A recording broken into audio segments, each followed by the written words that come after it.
What you're about to hear will help you, and if you stay until the end, it will open your eyes to a truth most people never face. You're not acting out of love. You're not loyal. You're erasing yourself and calling it virtue.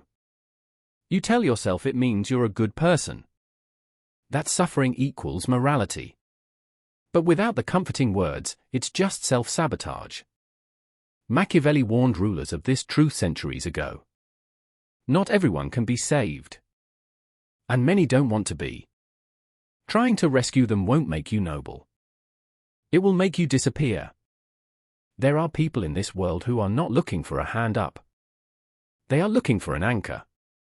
And if you offer them your hand, they will not climb out of the water. They will pull you in. They will use your body as a raft to keep themselves afloat while you slowly drown in the depths of their chaos.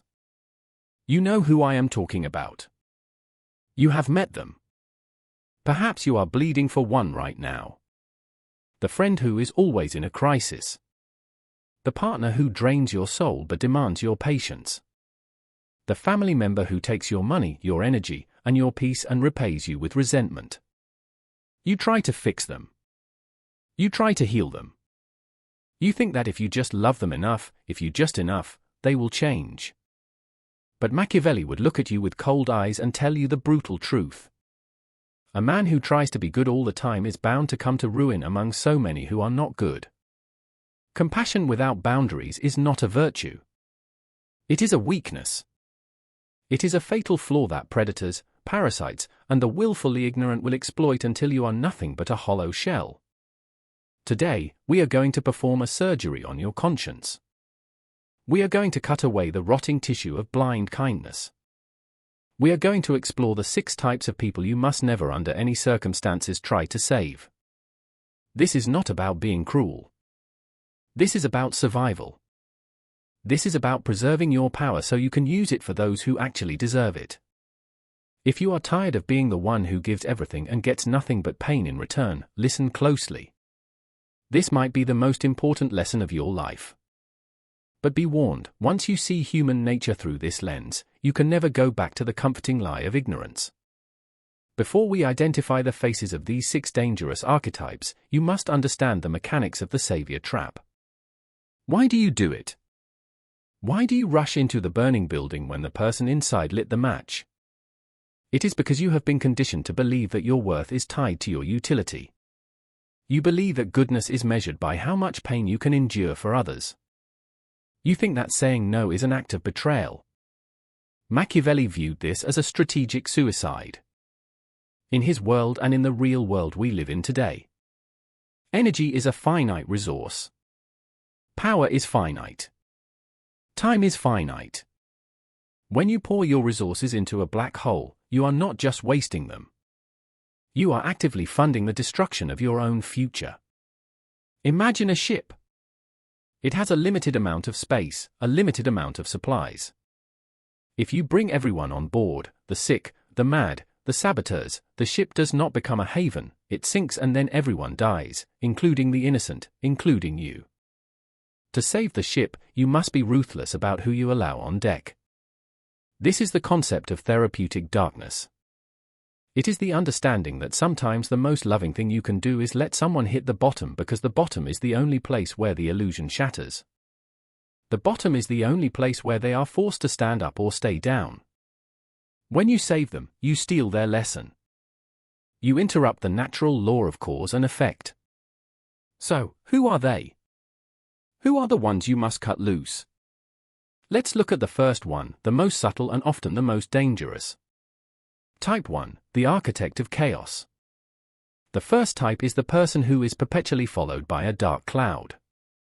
Machiavelli warned against associating with the unlucky, not out of superstition, but out of observation.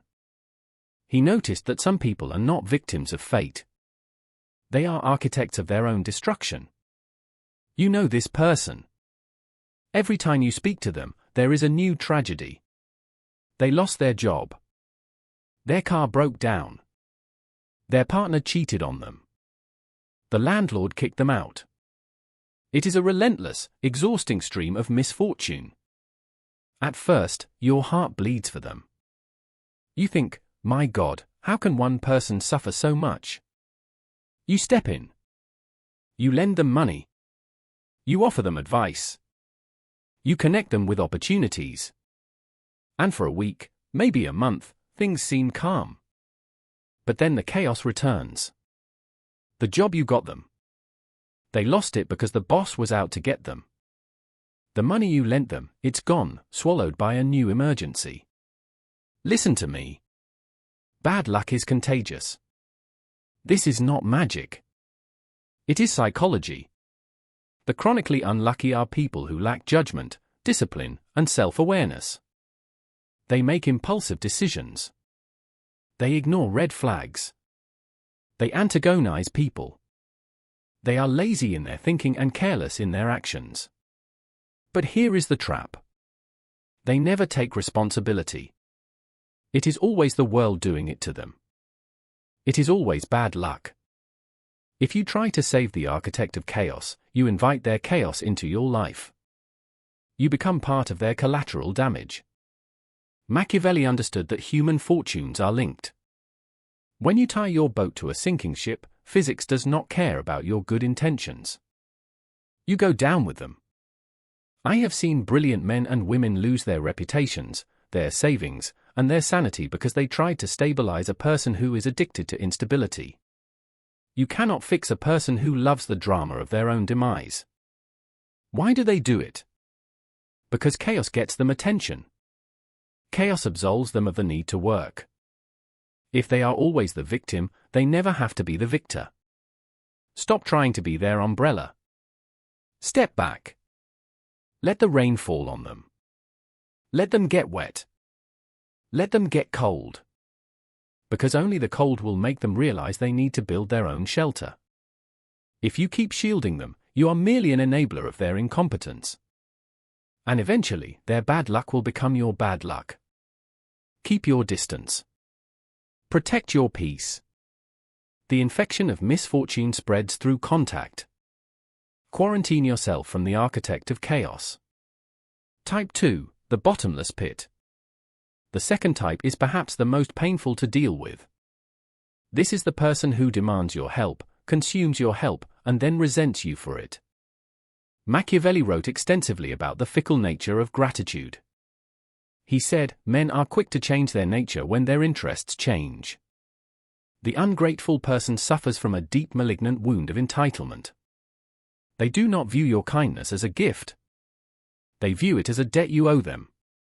Watch the pattern. The first time you help them, they are effusive. Thank you. You saved me. I don't know what I would do without you. You feel good. You feel useful. The hook is set. The second time they ask with less hesitation. You help again. They say thanks, but it's shorter, less eye contact. The third time they don't ask, they expect. And if you delay, if you hesitate, they get irritated. They make a passive-aggressive comment. I thought friends helped friends. This is the bottomless pit. Nothing you give will ever be enough to fill the void inside them.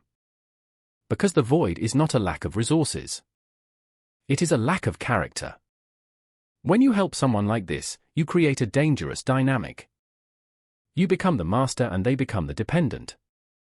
And human beings by their dark nature hate those they depend on.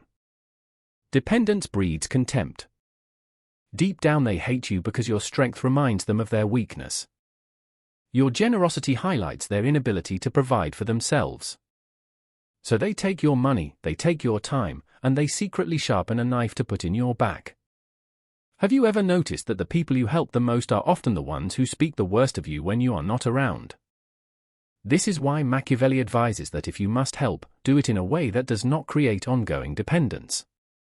Or better yet, do not help at all if you sense the rot of entitlement. How do you spot them, test them, say no to a small request? The reaction to no tells you everything you need to know about a person's character. A healthy person respects your boundary. The bottomless pit will react with anger, guilt tripping, or sudden coldness. They will try to punish you for closing the tap. If you see this reaction, run. Do not walk, run. You cannot save someone who believes the world owes them a living. You will pour your life essence into them, and they will look at you with dead eyes and ask, "Is that it?" Do not cast your pearls before swine. They will trample them and then tear you to pieces. Type 3, the smiling saboteur. Now we descend into darker territory. The first two types drain you through incompetence or entitlement. This third type drains you through malice. Machiavelli knew that envy is the most destructive force in any court, any business, and any circle of friends. The smiling saboteur is often the person closest to you. They are the friend who has been with you since the beginning. They are the peer who started at the same level as you. But then you grew. You succeeded. You improved and they stayed the same. They cannot stand it. But they are smart. They don't attack you openly. Open enemies are easy. You can see their swords. The smiling saboteur hides their dagger behind a grin. They want to save you from your own ambition. Listen to the way they speak to you when you share good news. "I got the promotion." "Oh, really? That's great.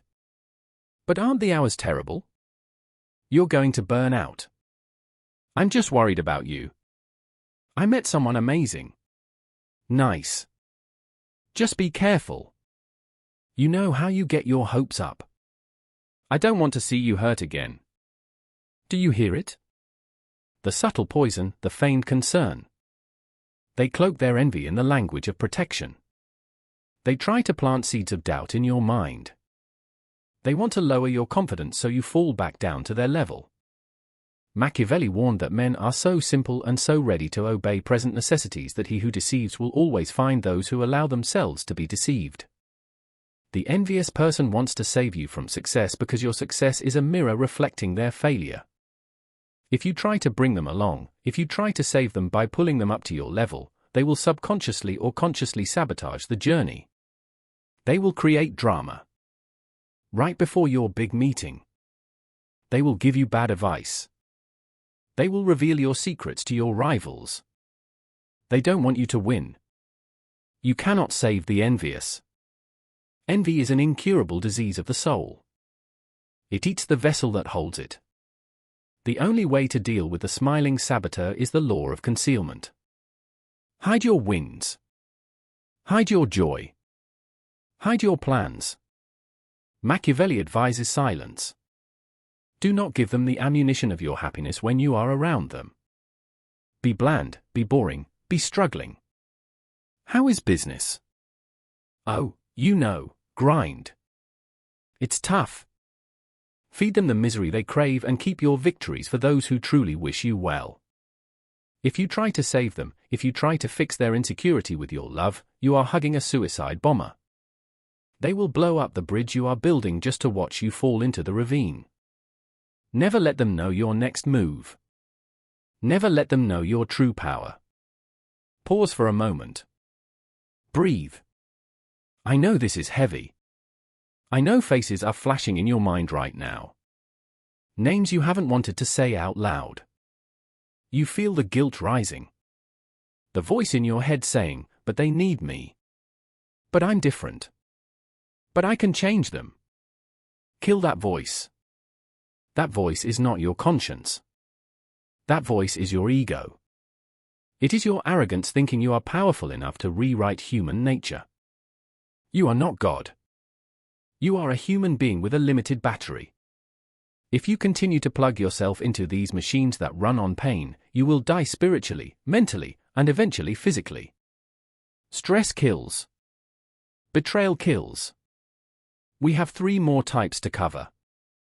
And these next 3, these are the ones that manipulate your deepest vulnerabilities. These are the ones that leave the deepest scars. Prepare yourself. We are going deeper into the labyrinth. Type 4, the professional victim. We arrive now at the most deceptive creature in the dark forest of human psychology. This type does not come at you with a knife. They do not come at you with arrogance. They come at you on their knees. The professional victim. Machiavelli understood power better than any man in history. And he knew that power comes in two forms, fear and sympathy. The tyrant uses fear. But the weak use sympathy. And sympathy is a drug that bypasses your logical brain and injects directly into your emotional center. You must understand this distinction. There are victims of circumstance and then there are professional victims. A true victim wants to escape their pain. A professional victim wants to farm their pain. They cultivate it. They decorate it. They wear their trauma like a crown of thorns, demanding that you bow before their suffering. They weaponize their fragility. I can't do it because I'm depressed. You're hurting me by asking me to take responsibility. The world is too hard for someone as sensitive as me. If you try to save this person, you enter a game you cannot win because to save them would mean taking away their identity. If they get better, they lose their excuse. If they get strong, they lose the attention that their weakness guarantees. So, they will fight your solutions. You offer a ladder. They say their arms are too tired. You offer a rope. They say it burns their hands. You offer to pull them up. They go limp, making themselves heavier, forcing you to carry their dead weight. Machiavelli would warn you, the one who relies on the pity of others builds his house on sand. But you, the savior, are building your house on a swamp. Every time you rescue them, you validate their helplessness. You teach them that being broken is a currency. You are paying them to stay sick. And here is the darkest part. The moment you stop, the moment you say, I cannot carry you anymore, the lamb becomes a wolf. The professional victim will turn on you with a ferocity that will shock you. They will paint you as the villain. They will tell the world that you abandoned them. They will rewrite history to make your exhaustion look like cruelty. They need a villain to complete their story. And by trying to be their hero, you have auditioned for the role of the villain when you inevitably fail. Do not play this role. Compassion for a professional victim is not love. It is masochism. It is a refusal to respect the dignity of their own agency. You must let them fall. You must let them face the void without your hand to hold. Because only when the audience leaves does the actor stop performing. Type 5, the arrogant fool. Type 5 is the enemy of wisdom, the enemy of growth, and if you are not careful, the enemy of your sanity, the arrogant fool. This is not just someone who is unintelligent. Ignorance can be cured with knowledge. This is someone who refuses to know. This is someone who is in love with their own opinion even when that opinion is destroying their life. Machiavelli had a strict rule for princes. A prince who is not wise himself cannot be wisely counseled led. He meant that you cannot teach a man who thinks he is already God. You see this person making the same mistakes over and over. They choose the wrong partners. They invest in scams. They start fights they can't finish. You with your good heart and your clear eyes. You see the cliff they are walking toward. You run to them. You say, stop. Look at the map. Look at the data. You are going to fall. And what do? Do they thank you? No. They sneer. They argue. They debate. They tell you that you don't understand. They construct elaborate mental gymnastics to prove that the sky is green and the ground is made of clouds. Why do you waste your breath? Understand this ruthless lesson. You cannot use logic to get a man out of a position. He didn't use logic to get into. The arrogant fool does not want truth. They want validation. And when you offer them truth, they perceive it as an attack on their ego. By trying to save them from their ignorance, you become their enemy. You become the personification of the reality they are trying to deny. So they will attack you. They will call you condescending. They will mock your intelligence. They will drag you into endless circular arguments that drain your spirit and leave you exhausted. And the worst part, when they finally fall off that cliff and they will fall. They will not learn. They will blame the wind. They will blame the shoes. They will blame you for distracting them. Stop trying to be the teacher to those who have no desire to be students. It is arrogance on your part to think you can force wisdom into a closed mind. Machiavelli suggests a colder approach. Silence. Let reality be their teacher. Reality is a harsh tutor. It does not argue. It does not debate. It simply delivers consequences. When the arrogant fool speaks, do not correct them. Do not debate them. Simply nod and say, "Interesting." And then step back. Watch the crash from a safe distance. Protect your intellect. Do not dull your blade trying to cut through stone. Save your wisdom for those who ask for it. For those who have the humility to say, "I don't know. Help me."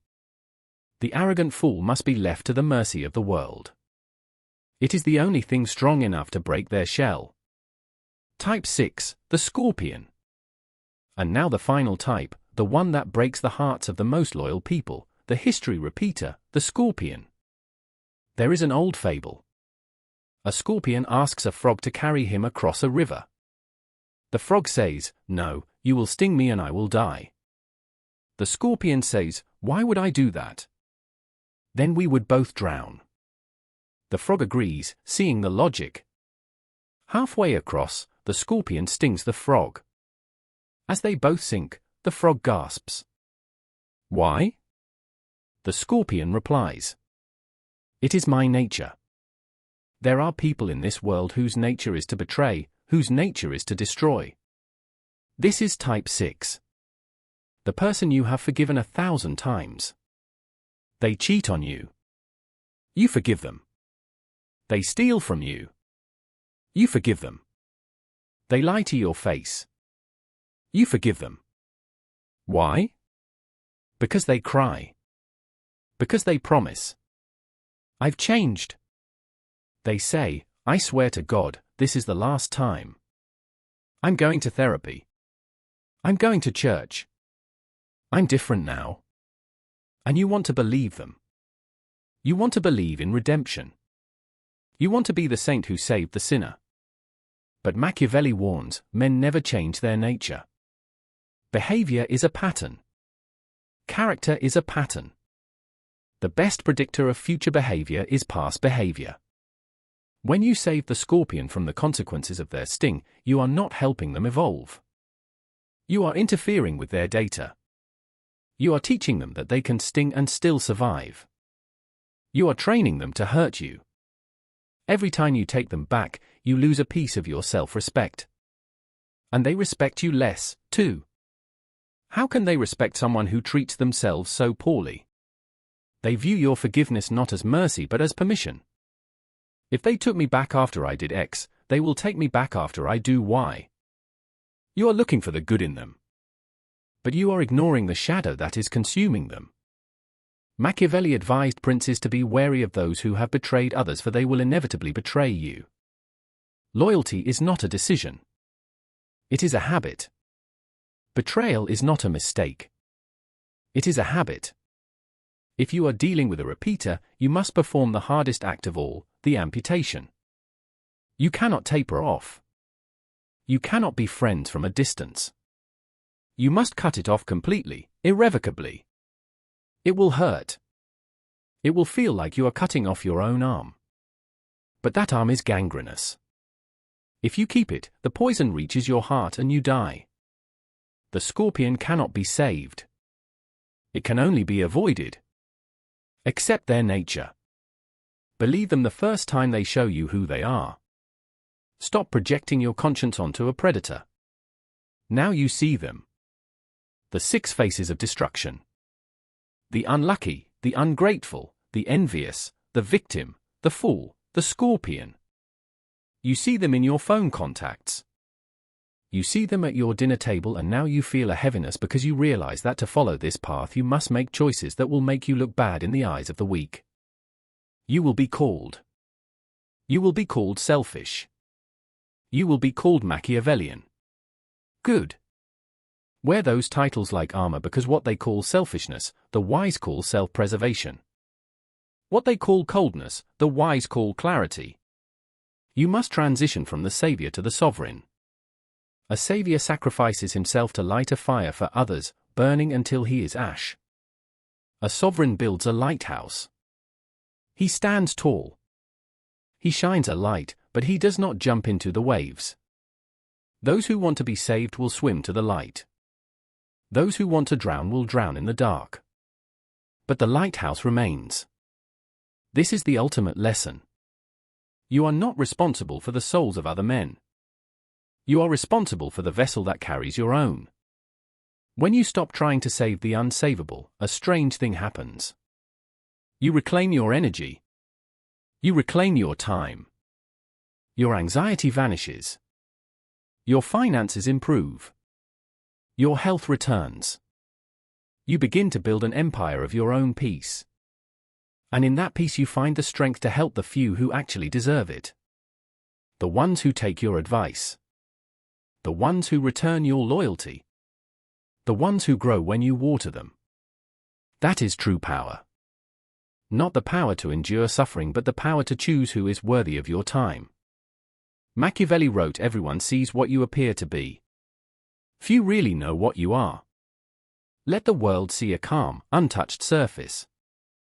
Let them think what they want. But deep down know that you have mastered the hardest art of all. The art of letting go. But be careful. As you cut these people away, as you rise in power and silence, you will face a final enemy. The most dangerous one of all. Because once the parasites are gone, you will be left alone in the room. And you will have to look in the mirror. And you might realize that the person you were trying to save all this time was simply a projection of the part of yourself you haven't healed yet. What if the weakness isn't just out there? What if it's in you? That is a shadow for another time. If this opened your eyes, you're still here, you're not like the others. Subscribe if you haven't. And turn on the notification bell to be alerted when new videos are released. This channel publishes exclusive, uncensored content that explores the deepest layers of the human mind without filters or limits. Most people won't go this far. And that's exactly how it's meant to be.